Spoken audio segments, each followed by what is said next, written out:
2023 science का जो paper है उसमें आपको लास्ट का जो प्रश्न ना वो प्रकाश वाला जो चैप्टर है उससे मिलेगा और उसका एक न्यूमेरिकल मिलेगा आपको। और वो न्यूमेरिकल जो है आप लोगों को मैं इतने आसान तरीके से समझा दूंगा कि आपका वो प्रश्न गलत नहीं होगा। और जो मैं प्रश्न लेके आया हूं वो आपकी एनसीईआरटी पाठ्य पुस्तक का उदाहरण नंबर 10.1 है।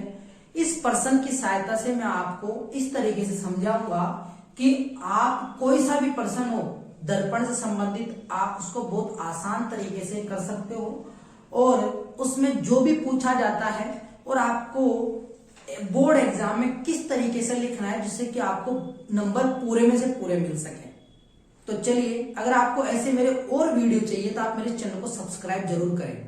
तो मैं आपको बता देता हूं कि किस तरीके से हमें न्यूमेरिकल यानी जो प्रश्न है उसको लिखना होगा बोर्ड एग्जाम में।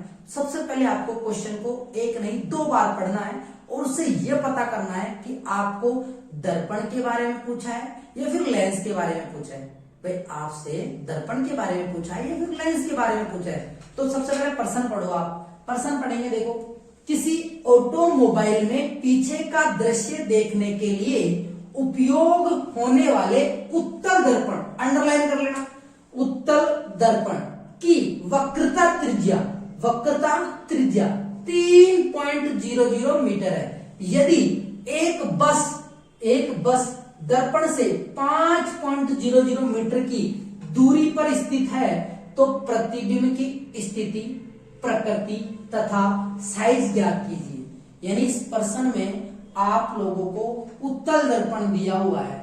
यहां पे आप लोग एक उत्तर ये भी याद कर सकते हो कि उत्तल दर्पण का उपयोग हम कहां करते हैं। तो देखिए, उत्तल दर्पण का उपयोग वैसे मैंने वीडियो डाल दिया है जिसमें अवतल दर्पण और उत्तल दर्पण के उपयोग बताए हुए हैं, क्योंकि ये प्रश्न भी बहुत इंपॉर्टेंट है उत्तल दर्पण और अवतल दर्पण के उपयोग के लिए। तो आप मेरा वो वीडियो जरूर देख लेना, आपकी सारी कंफ्यूजन दूर हो जाएगी कि अवतल दर्पण के उपयोग क्या होते हैं और उत्तल दर्पण के उपयोग क्या होते हैं। वैसे इस प्रश्न से भी आप जान जाना कि ऑटोमोबाइल का मतलब ही कोई मोबाइल नहीं है, ये एक व्हीकल का नाम है। जैसे कि अपनी कार वगैरह चलती है उसको अपन ऑटोमोबाइल बोलते हैं। ऑटोमोबाइल में पीछे का दृश्य देखने के लिए, क्योंकि जो कार होती है तो कार का जो साइड मिरर होता है ना उसे बोलते हैं पीछे का, क्योंकि उससे अपन पीछे का दृश्य देख सकते हैं। जो बाइक ड्राइव कर रहा है वो पीछे का दृश्य देखने के लिए वो मिरर यूज करता है, उपयोग में है। और वो दर्पण कौन सा है? उत्तल दर्पण। कौन सा दर्पण है? उत्तल दर्पण। हमें यह तो पता लग गया कि दर्पण कौन सा है? उत्तल दर्पण है। और हम ये भी जानते हैं कि उत्तल दर्पण से जो प्रतिबिंब बनता है हमेशा आभासी और सीधा ही बनता है, ये हम जानते हैं। इसका उपयोग आप अभी करेंगे क्योंकि प्रतिबिंब दूरी क्या आने वाली, धनात्मक आएगी या ऋणात्मक आएगी, आप अपने उत्तर की जांच खुद ही कर लेंगे। देखना, वक्रता त्रिज्या दी हुई आपको 3 मीटर और यहाँ पे आपको जो बस का मतलब है बिंब कितनी दूरी पर रखा हुआ है? बिंब 5 मीटर की दूरी पर रखा हुआ है। अब आपको दिया हुआ क्या क्या है? सबसे पहले आप अपनी कॉपी में ये लिखेंगे, यहां लिखेंगे हल। सबसे पहले आप लिखेंगे हल और यहां लिखेंगे दिया हुआ है। प्रश्न में क्या दिया हुआ है ये सबसे पहले आपको लिखना होगा। दिया हुआ है, क्या दिया हुआ है आपको? वक्रता त्रिज्या। और वक्रता त्रिज्या को, क्योंकि हमने शब्दावलियां पढ़ी थी, शब्दावलियों में मैंने आपको बताया कि वक्रता त्रिज्या को अपन कैपिटल आर लिखते हैं और कैपिटल आर कितना दिया हुआ है? 3 मीटर, यानी 3.00 मीटर का मतलब है 3 मीटर ही है। इसके अलावा बस यानी बिंब है और बिंब कितनी दूरी पर रखा हुआ है?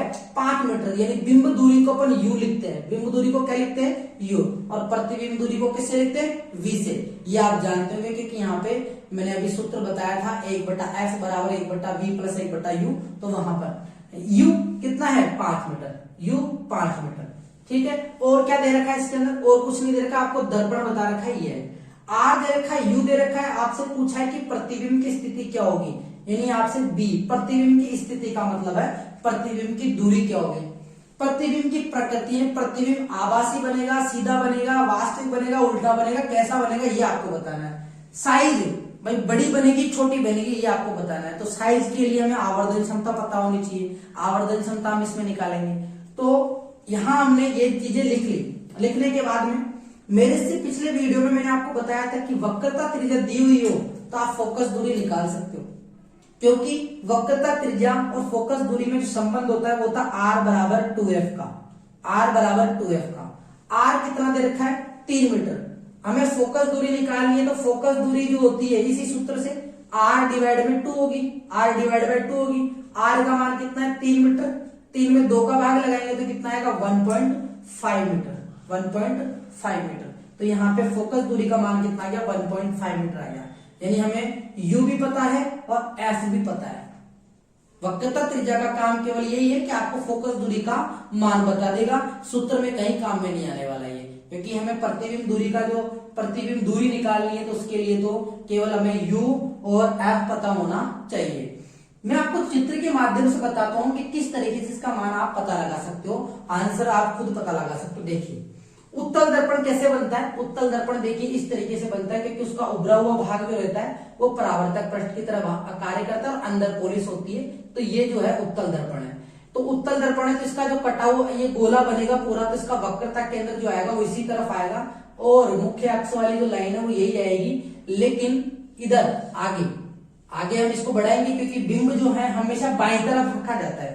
बिंब किस तरफ रखा जाता है, बाईं तरफ रखा जाता है। तो कितनी बस यानी ये जो है गाड़ी का साइड मिरर है ऑटोमोबाइल का, और जो बस है वो 5 मीटर की दूरी पर है। तो हम मान लेते हैं कि यहां से, क्योंकि जो भी दूरियां मापी जाती है वो ध्रुव से मापी जाती है और इसका जो मध्य बिंदु है ध्रुव P होगा, और यहां से लेकर यहां तक की जो दूरी हमने मान ली कितनी है 5 मीटर है। यहां से लेकर यहां तक की दूरी 5 मीटर है, 5 मीटर है। अब प्रतिबिंब कहां बनेगा, प्रतिबिंब कहां बनेगा, तो अगर आपने किरण आरेख बनाए हो, अगर आपने उत्तल दर्पण के, तो उत्तल दर्पण में अगर बिंब कहीं पर भी रखा हुआ हो उसका प्रतिबिंब हमेशा जो उत्तल दर्पण का जो फोकस होता है उससे पहले ही बनता है, यानी यही इसी बीच में बनने वाला है। ये जो ट्रायंगल बनाया ना मैंने इसी के बीच में बनने वाला है, इसी के बीच में बनने वाला है। तो देखो मैं आपको आंसर का अनुमान लगा के बता देता हूं कि आप कैलकुलेशन करोगे तो भी आपका आंसर उसी के लगभग आने वाला है। तो देखिए P से लेकर F की दूरी फोकस दूरी कहलाती है। फोकस दूरी का मान कितना है 1.5। कितना है यहां से लेकर यहां तक का कितना है 1.5। तो इसका मतलब है कि आपका जो आंसर आने वाला है वो 1.5 के लगभग आने वाला है। कितना आने वाला है 1.5। यानी प्रतिबिंब दूरी मैं यहां पर अनुमान गेस करके जो आंसर लिख रहा हूं वो लिख रहा हूं 1.5 के लगभग। ध्यान रखना पूरा नहीं बोल रहा, 1.5 से कम ही आएगा, 1.5 से कम आएगा। देखते हैं क्या मेरा अनुमान बिल्कुल सही है क्या, मेरा अनुमान बिल्कुल सही है क्या, देखते हैं। क्योंकि मैंने अनुमान इस आधार पर लगाया क्योंकि किरण आरेख जब भी बनाते हैं तो